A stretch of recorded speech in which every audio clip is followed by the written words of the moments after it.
Navy SEALs are one of the most well-known special forces groups in the world. They are known for their notoriously hard training and extremely high mission success rate. So how does someone become a SEAL? First, you have to join the Navy just like everyone else. When you join, you need to get a SEAL contract. But to do that, you need to pass a PST, which is a physical screening test.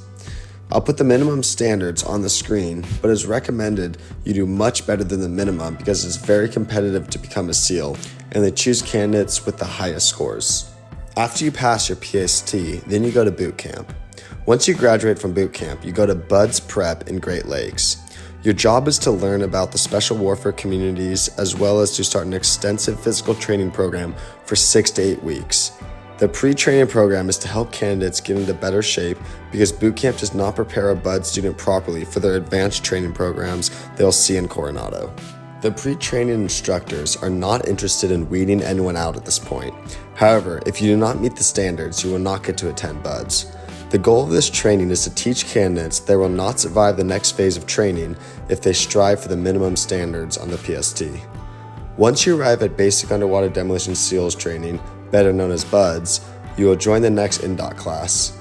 BUD/S INDOC phase is a challenging 5 to 6 week training to test the students thoroughly in the basics from the PST, along with swimming with fins, obstacle courses, times beach runs, challenging PTs on the grinder, and surf zone training. Once you have passed the challenges of INDOC and not quit after the instructors personally test your desire, you get the opportunity to advance to Phase 1. Now training begins at the first phase. This is where most BUD students quit or get injured. This phase is where you will meet challenges regularly.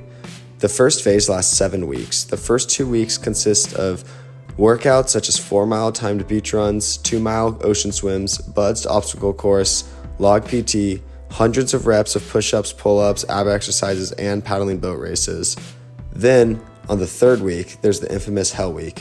In BUD/S, Hell Week is a grueling 5-day and 5-night evolution that is designed to push candidates to their physical and mental limits. It is an intense test of endurance, teamwork, and resilience.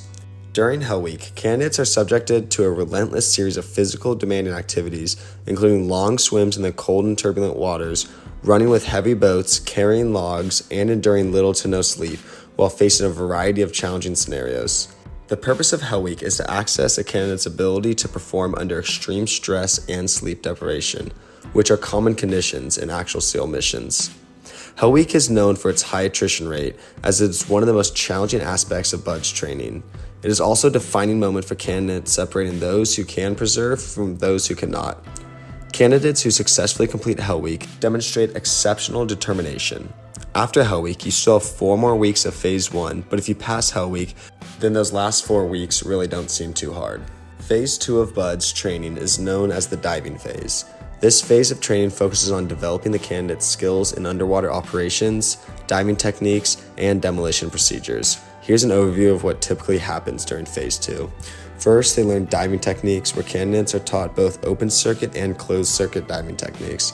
Open circuit diving involves using standard scuba gear with compressed air, while closed circuit diving uses rebreathers, which recycles exhaled air, allowing for longer and more covert underwater operations.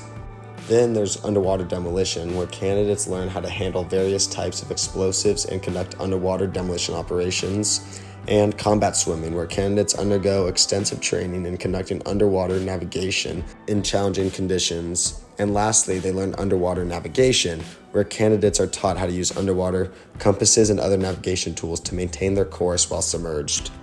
Throughout the diving phase, candidates are continuously evaluated on their ability to operate effectively underwater and handle the challenges associated with diving. This phase emphasizes teamwork and communication, as many diving operations are conducted in pairs or teams, which each member actions affect the safety and success of the mission. Phase 3 is land warfare. Candidates will learn how to shoot, use demolition such as C4, patrol, and land navigation. This phase is full of potential safety hazards, so be careful where you point your weapon, have your weapon on safe when not in use, as well as any other potential dangers that involve demolitions and marksmanships, as 2 violations will get you kicked out of BUD/S. The PT runs and swims do not get any easier. In fact, you will be in your best shape ever during third phase and be able to run 10 to 15 miles, swim 3 to 4 miles, and ruck 20 miles on San Clemente Island. After you finish phase 3, you then graduate BUD/S and go to SEAL qualification training, also known as SQT.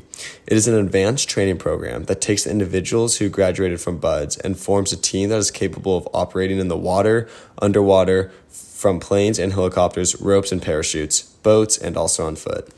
You will learn and master the basic insertion methods used by SEALs and conduct training missions. There's also a mix of many hours of classroom training where you learn about intelligence gathering, designing missions, and moving together as a team from insertion to extraction of a mission.